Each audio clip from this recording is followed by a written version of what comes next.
গত 26 তারিখ 26 এই মাসের 26 তারিখ প্রত্যেক দিনের মতো আমরা ভেহিকেল চেকিং এ আসছিলাম দেবদারু হাউস আন্ডারে লকডাউন বাজারে। প্রত্যেক দিনে ভেহিকেল চেকিং আমাদের পুলিশের একটা কাজের ডিউটির একটা অংশ, কারণ এই চেকিংয়ের মাধ্যমে বিভিন্ন অসামাজিক কার্য গাড়ির মাধ্যমে যে বহন এগুলি প্রিভেন্ট হতে পারে, বা রাশ ড্রাইভিং, যারা ড্রাঙ্কেন ড্রাইভিং বা বিভিন্ন ট্রাফিক ভায়োলেশন এবং ডকুমেন্টস ভেহিকেলসের সেগুলি মানে অনেকাংশ এবং বিভিন্ন অ্যাক্সিডেন্ট এই আমাদের ভেহিকেল চেকিংয়ের মাধ্যমেই কিছুটা হলেও প্রিভেন্ট হয়। সেই হিসাবে আমাদের ভেহিকেল চেকিং এবং বিশেষ করে পাবলিক সেফটি, যাতে কোনো ধরনের বড় অ্যাক্সিডেন্ট না হয়, কারোর মা বোন ভাই যাতে না হারায়।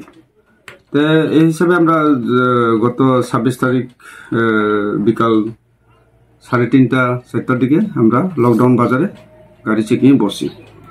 তো তখন দেখা যায় যে শিলাচরের দিক থেকে 3-4টি কমান্ডার জিপ, যার মধ্যে আমরা ভায়োলেশন দেখতে পাই। কমান্ডার জিপের উপরে ছাদের উপরে প্রায় 5-6 জন এভাবে খুব ঝুঁকিপূর্ণভাবে তারা ওভার প্যাসেঞ্জার এদিকে জুলাইবাড়ির দিকে চালিয়ে আসছে, এবং কিছু বোলেরো পিক আপ গাড়ি, যেখানে বোলেরো পিক আপ গাড়ি গুডস ক্যারিয়ার ভেহিকেল, যেখানে 1+2 এরকম সিটিং ক্যাপাসিটি থাকে as per transport department rule, কিন্তু সেখানে দেখা যাচ্ছে যে 20 জন 25 জন এইভাবে ট্রাফিক ভায়োলেশন করে আসছে। তো তখন আমরা প্রপার চালান মেশিনের মাধ্যমে অ্যাজ পার ল 3টি গাড়িকে প্রায় 1800 টাকা, 3-4টি গাড়িকে প্রায় 1800 টাকা আমরা ফাইন কালেক্ট করি। কিন্তু সেখানে কিছু জনতা বলতে বিশেষ করে ইয়ং জেনারেশন আমাদের due to lack of knowledge তারা মিসগাইড হয়ে আমাদের গাড়ি চেকিংয়ের বিষয়টিকে অবৈধ বলে চ্যালেঞ্জ করে, এবং তারা আমাদের যে ফাইন কাটা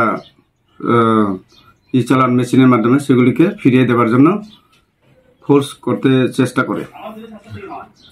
তো অ্যাকচুয়ালি সেটাই হয়েছে। এরপরে আমরা লাস্টলি তাদের সঙ্গে কথাবার্তা বলে বিষয়টি